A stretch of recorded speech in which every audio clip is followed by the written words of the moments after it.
그 나중에 하겠지만 보상평가를 할 때 당연히 그 피수용자하고 사업시행자 간에 의견 합치가 안 돼요. 늘 피수용자는 자기가 받는 보상금이 부족하고 사업시행자 입장에서는 늘 그 돈이 많아요. 그래서 항상 싸우는데 그래서 1차에도 안 가면 2차, 2차에도 안 가면 3차 계속 평가를 하거든요.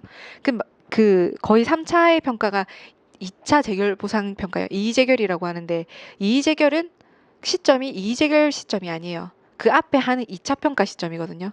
그 수용 재결 시점의 시점을 평가를 하거든요. 그래서 이게 대표적인 소급 평가다. 그다음에 감정평가 조건 볼게요. 감정평가 조건은 진짜 함부로 하면 안 되는 겁니다. 그러니까 웬만하면 현황 기준 평가하되 정말 예외적으로 조건을 붙여야 될 경우에만 조건을 붙여서 평가를 하는 거죠. 그래서 그 양가로 2번 부가 요건을 보면 동그라미 1번 법규에 조건 부과에 대한 규정이 있는 경우 이때는 평가할 수 있다.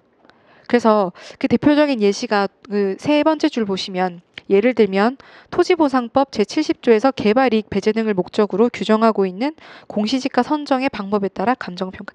이 말이 무슨 말이냐면 잠깐 설명을 드릴게요. 우리가 지금 현황 기준을 평가한다 그랬잖아요. 근데 우리가 보상평가를 할 때 예를 들어서 이 땅이 있어요. 그리고 뭐 이런 지역이 있는데 그 중에서 이 지역이 사업을 진행하게 됐어요. 그래서 여기가 수용이 될 거예요. 근데 여기에 만약에 아주 좋은 시설, 뭐 어떤 게 있을까요? 예를 들면 상업단지가 조성된다. 이렇게 조성된다고 하면 이 땅에 살고 있는 사람들은 다 나가야 되죠. 그래서 어디든 주변에 가겠죠. 근데 여기 땅에 포함되지 않은 여기에 살고 있는 사람들은 땅값이 다 오르겠죠. 대규모 상업지가 조성이 되면 모든 면에서 좋아지기 때문에 그러면 여기는 이미 그 사업을 하겠다라고 말이 나온 시점부터 시세가 오르겠죠. 그러면 그 우리가 그 평가를 하게 되는 보상 평가는 그 사업 중에서도 좀 뒤편에 그 일부 하나의 절차에 불과해요. 그러면 말이 나온 시점부터 이미 가격은 올라서 가격이 뛰고 있는데 그렇게 오른 가격 그거를 개발이익이라고 하거든요. 그러니까 개발이 진행된다고 해서 오르는 반사이익 같은 거예요.